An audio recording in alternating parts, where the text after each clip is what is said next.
برسات کا آغاز ہو چکا تھا، اس لیے نیلا آسمان اچانک ہی اپنا رنگ بدل لیتا تھا۔ نرم ہوا شام سے ہی چل رہی تھی، ہفت میں قدرے کمی ہوئی تھی، مگر اتنا خوشگوار اور دل فریب موسم بھی رامش کی مضطرب کیفیت اور بے کلی کو ختم کرنے میں کامیاب نہیں ہو پایا تھا۔ شاہزیب سے فون پر اسے معلوم ہوا تھا کہ پاپا ایک بار پھر خود کو تنہا محسوس کر رہے ہیں، اور دوسری یہ کہ کانٹریکٹ بھی ان کی فرم کو نہیں ملا تھا۔ مگر یہ تو بزنس کا ایک حصہ ہے، کوئی نئی بات نہیں۔ اور پھر ویسے بھی جس کی نظر بہت زیادہ پر ہو، وہ اس طرح کے چھوٹے موٹے نقصان کو قطعی کوئی اہمیت نہیں دیتا۔ پاپا، کاش میرے بس میں ہوتا تو میں وقت کے دھارے کو آپ کی خاطر پیچھے بہنے کے لیے مجبور کر دیتا۔ جہاں آپ میرے آئیڈیل تھے، خوش اخلاق اور مضبوط شخصیت کے مالک، ٹوٹ کر چاہنے والے اپنے بیٹے اور بیوی کو۔ مگر رامش آج بہت دنوں کے بعد ڈپریشن کا شکار ہوا تھا۔ اس کے اندر کا بڑھتا دکھ اور خلا بھی کئی جام پی کر پر نہیں ہوا تھا۔ اپنے پیارے پاپا کے لیے کچھ کرنے کی خواہش اور سوچ کو باہر سے آتی آوازوں نے منتشر کر دیا۔ رامش بیگ کی طرف کھلنے والی کھڑکی کا دبیز پردہ ہٹا کر الجھے دماغ کے ساتھ سچویشن کو سمجھنے کی کوشش کرنے لگا۔ پیری، چھوڑ دو اسے، میں نے کہا نا، میں اس طرح کی تمہیں لا دوں گی۔ رادیا ٹرائی سائیکل پر سے پیری کو زبردستی اتارنے کی صحیح کر رہی تھی۔ نہیں، آپ مجھے کچھ نہیں لے کر دیتی، یہ میری ہے، میں نہیں دوں گی۔ رادیا منہ بسورتے ہوئے اور بھی ٹرائی سائیکل کے ساتھ چپک گئی۔ پیری بیٹا پلیز ضد نہیں کرتے، یہ وکی بیٹے کی ہے، اس کو دے دیں، دیکھیں وہ لینے آیا ہے۔ رادیا نے اب پیار سے سمجھایا۔ نہیں نہیں نہیں، پیری اپنی پوری طاقت سے چلائی۔ پیری، اترو سائیکل سے۔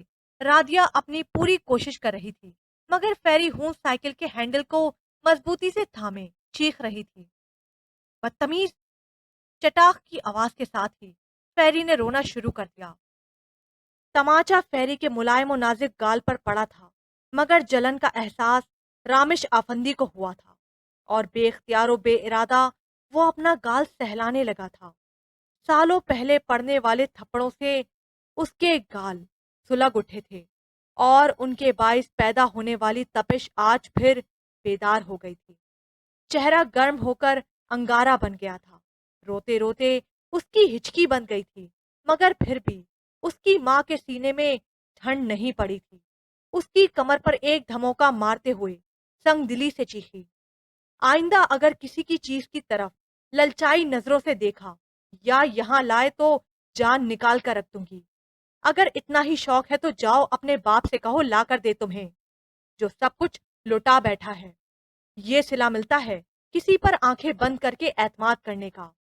بڑا بھروسہ تھا اپنے دوست پر، سب کچھ اپنے نام کروا کر اور بیچ کر وہ تو چلتا بنا، اور یہ یہاں تعصب سے ہاتھ ملنے کے لیے رہ گئے۔ کوئی قانونی چارہ جوئی کرنے کے بجائے انصاف اللہ پر چھوڑ دیا۔ ارے آج کل اللہ بھی صرف پیسے والوں کا ساتھ دیتا ہے۔ اس کی ماں تنگ و تاریک چھوٹے سے فلیٹ کے کچن میں کھڑی اپنے دل کی بھڑاس فل آواز میں نکال رہی تھی، اور رامش اپنی غیر متوازن سانسوں کے دوران ننھے سے ذہن کے سوالوں پر الجھ کر رہ گیا تھا۔ معصوم کو ایک بھی تو جواب نہیں مل رہا تھا اپنے کسی سوال کا۔ ہمارا اتنا بڑا گھر کس نے لے لیا؟ پاپا کی گاڑی بھی نہیں رہی۔ پال کہتا ہے کہ جنرل اینڈ میڈیکل سٹورز ہمارے نہیں رہے، پاپا نے کیوں بیچ دیے؟ میرے سب مہنگے مہنگے کھلونے بھی ماما نے دے دیے۔ ماما پہلے تو ایسے پاپا کے ساتھ نہیں لڑتی تھی، اور مجھے بھی کبھی نہیں مارتی تھی۔ اب کیا ہو گیا ہے ماما کو؟ دبے پاؤں سے رکھتا وقت ان کے مالی حالات کو اور بھی ابتر کر گیا تھا، اور رامش آفندی کو کسی سے اپنے سوالوں کے جواب طلب کرنے کی ضرورت ہی پیش نہیں آئی تھی۔ اس نے ماما کی کڑوی کسیلی باتوں اور تانا زنی نے ہی خود ہی جوابات آخذ کر لیے تھے، اور پیچیدہ و الجھے ہوئے تمام سوالوں کا صرف ایک جواب تھا کہ پاپا کے پاس اب دولت نہیں رہی تھی۔ اپنے جگری دوست کے فراڈ کا ایسا گہرا چرکا دل پر لگا تھا کہ محبت بھرا دل اس شاک کو سہ نہ پایا اور اکبر آفندی دل کے مریض بن بیٹھے۔ جو تھوڑا بہت بچا تھا وہ ان کے مہنگے علاج معالجے پر خرچ ہو گیا۔ پیار کرنے والی بیوی کے بدلتے رویے نے اکبر آفندی کو اور بھی دل برداشتہ کر دیا۔ کہاں تو وہ ان پر جان چھڑکتی تھیں، اور اب جب اس آڑے وقت میں ان کو تسلی و دلجوئی کی ضرورت تھی تو وہ اور لان تان پر اتر آئی تھیں۔ اور جب حالات جوں کے تو ہی رہنے لگے تو انہوں نے پاپا سے طلاق کا مطالبہ کر دیا۔ پاپا شددت سے طاقت و سامت اپنی بے حس بیوی کے کرخ چہرے کو دیکھتے رہے، جہاں بیزاری اور اکتاہٹ تھی۔ پاپا بولے تو صرف اتنا، میرا نہیں تو کم از کم اپنے بیٹے کا ہی خیال کر لو، اسے ابھی تمہاری ضرورت ہے۔ پاپا نے اپنی بے بنیاد محبت کا واسطہ نہیں دیا، بلکہ اس رشتے کو قائم رکھنے کے لیے بیٹے کو ڈھال بنایا۔ کیوں؟ میں ہی کیوں اس کا خیال رکھوں؟ تم کس لیے ہو؟ جو کچھ بھی ہوا ہے اس کے ذمہ دار تم ہو، اس لیے اس کی سزا بھی تم ہی بھگتو۔ تنگ آ گئی ہوں میں اس فاقہ کشی سے اور اپنی اس زندگی سے۔ تمہاری خاطر میں خود پر خوشیوں کو حرام نہیں کر سکتی، اور نہ ہی تمہارے بیٹے کو اپنے پاؤں کی زنجیر بنانا چاہتی ہوں۔ زندگی رہی تو بیٹے اور بھی مل جائیں گے۔ ماما کے الفاظ تھے کہ زہر میں بجھی نوکدار چھریاں، جنہوں نے 12 سالہ رامش کے دل کو ٹکڑے ٹکڑے کر دیا تھا۔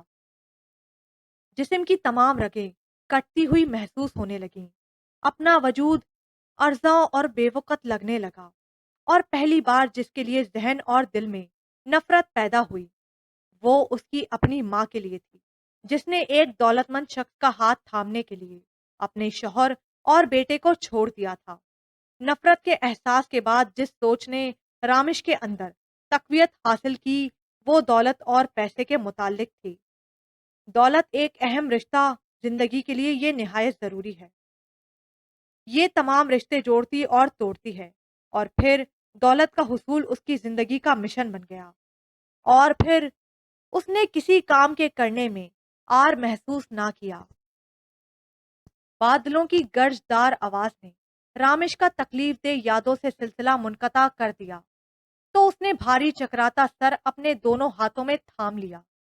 بوجھل دل کے ساتھ وہ وہیں کاؤچ پر لیٹ گیا، مگر نیند میں بھی وہ بے خوابی کا شکار رہا۔ عجب بے قلی و بے قراری سی تھی جو اسے چین نہیں لینے دے رہی تھی۔ نہ جانے کس چیز کا کھٹکا ہوا تھا کہ رامش کی آنکھ کھل گئی۔ جب وہ مکمل طور پر بیدار ہوا تو پہلا خیال فیری کا آیا۔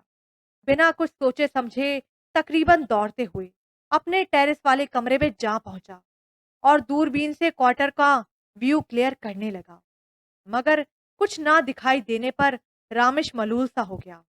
جب دوبارہ دوربین نگاہوں سے لگائی تو رادیہ کا حزن و ملال زدہ چہرہ ابھرا۔ وہ چوکور اینٹوں کے بنے راستے پر بیٹھی تھی، اسکن کلر کی چادر میں خود کو لپیٹے رامش کے لائے ہوئے چھوٹے سے پپی کو ایک ہاتھ سے پیار کر رہی تھی، پھر دونوں ہاتھوں سے اٹھا کر اپنے چہرے کے قریب لے آئی۔ رامش کی انگلیوں نے فوراً ایڈجسٹمنٹ کا بٹن دبایا، اور اب رادیہ کا اداس چہرہ قریب ترین تھا۔ غزالی آنکھیں پانی سے لبریز تھیں۔ وہ کچھ کہہ رہی تھی، بولتے بولتے وہ رو پڑی تھی۔ پپی کو سینے سے چمٹا کر رامش دم بخود تھا، اس کی ایک ایک حرکت کو بغور دیکھ رہا تھا۔ اس نے پپی کو نیچے اتارا، ایک نظر کوارٹر پر ڈالی اور چادر سنبھال کر چل پڑی۔ رامش چند لمحے یوں ہی خالی اس ذہن کھڑا رہا، مگر پھر نہ جانے کیا جی میں آئی کہ گاؤن کی ڈوریاں کستے ہوئے باہر نکل آیا۔ اس کے قدم کوارٹر کی جانب اٹھ رہے تھے۔